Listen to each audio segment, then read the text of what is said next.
Hello everyone, welcome back to my channel. So if you are someone जिसने NEET 2026 का exam दिया है और अभी आप कंफ्यूज हो कि एमबीबीएस के अलावा मुझे बीएमएस लेना चाहिए या नहीं लेना चाहिए, तो ये video all in one package है। इसमें मैंने about duration, about PG preparation, about salary, about scope, about subjects, about mid, about government jobs, everything बिल्कुल डिटेल में डिस्कस किया है। तो विदाउट एनी डिले चलो शुरू करते हैं। सबसे पहले आता है हमारा ड्यूरेशन। जो बीएमएस कोर्स है वो आपका 5.5 साल का कोर्स होता है, ठीक है। इसमें 4.5 ईयर के आपके कॉलेज एकेडमिक्स होती है एंड 1 ईयर की आपकी इंटर्नशिप होती है, ठीक है। उसके बाद प्रीफिक्स। बहुत सारे लोगों को ये डाउट होता है कि आज जो बीएमएस करते हैं वो अपने नाम के आगे डॉक्टर लगा सकते हैं या नहीं। तो डेफिनेटली आप उसमें डॉक्टर लगा सकते हैं, ये एक मेडिकल प्रोफेशन है।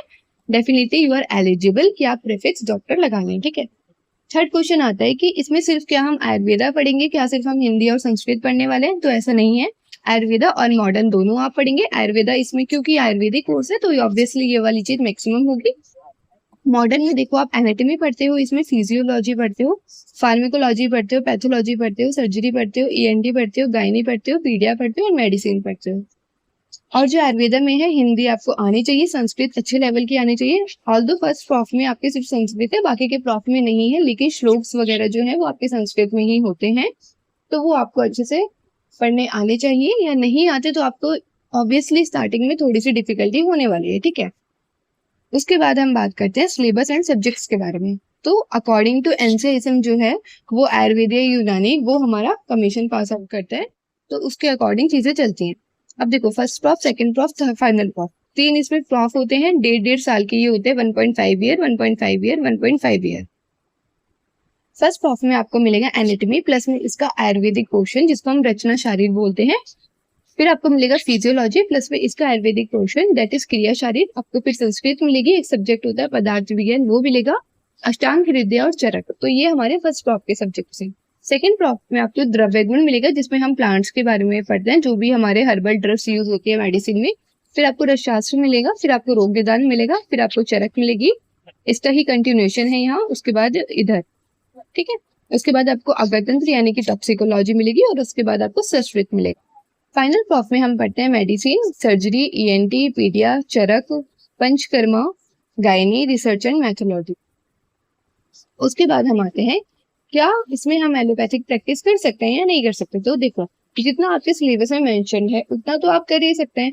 अगर आपने कोई अलग से ट्रेनिंग कोर्स किया हुआ है, ठीक है, या कोई कोर्स सर्टिफाइड है, तो आप उसके अकॉर्डिंग दे सकते हैं। या फिर कुछ स्टेट परमिट करते हैं limited use of certain modern medicine, लेकिन क्योंकि आप एक आयुर्वेदिक कोर्स कर रहे हैं तो फिर आपको जो मेन फोकस है वो आपको आयुर्वेदिक मेडिसिन में ही करना है। और एक बार अगर आपका नाम चल जाए ना तो बहुत अच्छा करियर है इसमें, ठीक है। उसके बाद आता है कि क्या बीएमएस डिफिकल्ट है या नहीं। डेफिनेटली डिफिकल्ट है क्योंकि इसमें हम मॉडर्न और आयुर्वेदिक दोनों पढ़ते हैं, तो इसमें क्या है, डबल सिलेबस हो गया, डबल प्रेशर हो गया, तो इट इज डिफिकल्ट। ये नहीं कि हलवे हलवे में आपने ऐसा बैकअप लोग रखते हैं, बट इट इज ना बिल्कुल different, completely different professional medical course है ना। उसके बाद हम एग्जाम्स के बारे में जानते हैं। तो फर्स्ट प्रॉफ आपका 1.5 साल का होता है, मैंने पहले बताया। सेकंड प्रॉफ भी आपका 1.5 साल का होगा, थर्ड प्रॉफ भी आपका 1.5 साल का होगा। 1.5 साल में आपके 6 मंथ पे फर्स्ट टर्म के एग्जाम्स होते हैं, सेकंड मंथ 6 मंथ में फिर आपके सेकंड टर्म के एग्जाम्स होते हैं, फिर फाइनल आपके यूनिवर्सिटी एग्जाम होते हैं। तो ऐसे ही डिवाइड हुआ है।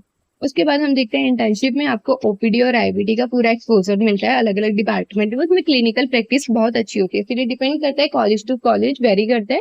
अगर आपका कॉलेज ऐसा है कि इसमें क्लिनिकल जो पेशेंट हैं उनका बहुत ज्यादा क्राउड है, तो ऑब्वियस सी बात है कि आपकी लर्निंग स्किल्स बहुत अच्छी हो जाएंगी। और अगर आप किसी ऐसे कॉलेज में हैं जहाँ पे उतना क्लिनिकल एक्सपोजर अच्छा नहीं है, तो फिर आप साइड बाय साइड कोई हॉस्पिटल ज्वाइन कर सकते हैं, दैट अप टू यू। तो ये डिपेंड करता है कॉलेज टू कॉलेज, ठीक है। उसके बाद हम जानेंगे इसमें स्कोप क्या है। तो आप डेफिनेटली क्लिनिकल प्रैक्टिस कर सकते हैं, खुद का क्लिनिक खोल सकते हैं, पंचकर्मा सेंटर इतने सारे आपने नाम भी सुना होगा, उसमें अच्छा कर सकते हैं। उसके बाद आप एमडी आयुर्वेदा कर सकते हैं हायर स्टडीज के लिए।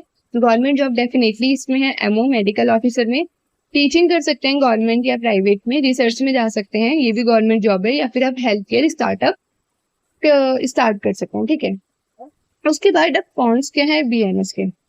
सबसे पहले इसको हल्के में नहीं लेना कि भाई ठीक है हो जाएगा, नहीं होगा, क्योंकि इसमें मॉडर्न और आयुर्वेदा दोनों आते हैं और आपको हिंदी संस्कृत श्लोक देखने हैं। तो फर्स्ट ईयर में सबको ये टफ ही लगता है, किसी को इतना इजी नहीं लगता, नहीं आता, क्योंकि आपके बिल्कुल डिफरेंट सब्जेक्ट हो गए ना। आप पीसीबी से आप बिल्कुल किस में आए हो, श्लोक्स वगैरह में, हिंदी में, संस्कृत में। तो it is not easy at all, ठीक है। उसके बाद कॉलेज का एक्सपोजर, ये वेरी करता है कॉलेज टू कॉलेज, वेरी करता है कि आपका क्लिनिकल एक्सपोजर कितना अच्छा होगा, ठीक है। इनिशियल अर्निंग ब्लो हो सकती है क्योंकि स्किल बहुत ज्यादा मैटर करती है। अगर आपका फिर कॉलेज में उतना अच्छा क्लिनिकल एक्सपोजर नहीं है तो डेफिनेटली आपकी उतनी अच्छी स्किल्स नहीं होंगी, तो उसके अकॉर्डिंग आपकी अर्निंग लो होगी स्टार्टिंग में। फिर हम देखते हैं इसमें पीजी ऑप्शंस क्या हैं, कि इसमें भी एमबीबीएस की तरह हम पीजी कर सकते हैं, तो हाँ डेफिनेटली कर सकते हैं। आप एमडी कर सकते हैं, एमएस कर सकते हैं, उसके बाद आप डीएम सुपर स्पेशलिटी कर सकते हैं, पीएचडी कर सकते हैं, आप एमबीए कर सकते हैं हेल्थ केयर मैनेजमेंट में, तो ये सारे इसमें पीजी ऑप्शंस आ जाते हैं। उसके बाद इसकी सैलरी, तो देखो अगर आप फ्रेशर हो तो आपको 15 से 45 के मंथ मिल जाएगा, और ये वेरी कर सकता है हॉस्पिटल टू हॉस्पिटल। गवर्नमेंट है, अगर आपका एक्सपीरियंस है तो 35 से 1.5 लाख के बीच में आपको मिल सकता है। और अगर आपका खुद का क्लिनिक है तो आपको भी पता है कि खुद की क्लिनिक में तो कोई फिक्स लिमिट नहीं है, अगर आपका नाम अच्छे से बन जाए तो फिर आपके पास ही सारे पेशेंट आएंगे कि भाई उस डॉक्टर के पास जाओ, उसकी दवाई से हमें आराम मिलता है, तो इसमें तो कोई लिमिट ही नहीं है। अब चीज आती है कि बीएमएस लेना किसको चाहिए और किसको नहीं लेना चाहिए। तो देखो, अगर आपको जेन्युइनली डॉक्टर बनना है, अगर आपको डेफिनेटली पेशेंट ट्रीट करने हैं, अगर आपको आयुर्वेदा में इंटरेस्ट है, ट्रेडिशनल मेडिसिन के थ्रू आपको पेशेंट से ट्रीटमेंट करना है, और अगर आप मेहनत के लिए रेडी हैं, ये नहीं कि हल्के हल्के में ले लिया, क्योंकि फिर आपकी बैक लग जाएगी, फिर आप जो 1.5 साल का कोर्स है फिर ये और ज्यादा लंबा हो जाएगा, तो उसका कोई फायदा नहीं है। तो अगर आप ये सारी चीज करने के लिए रेडी हैं, देन आपको डेफिनेटली बीएमएस में आना चाहिए।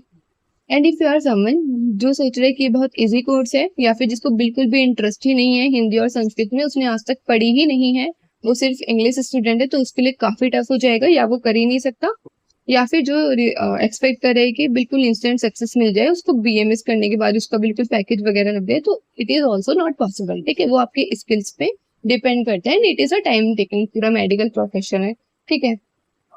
इसके अलावा अगर आपको कोई भी डाउट होता है तो let me know in the comment section. Thank you so much, ध्यान रखो अपना।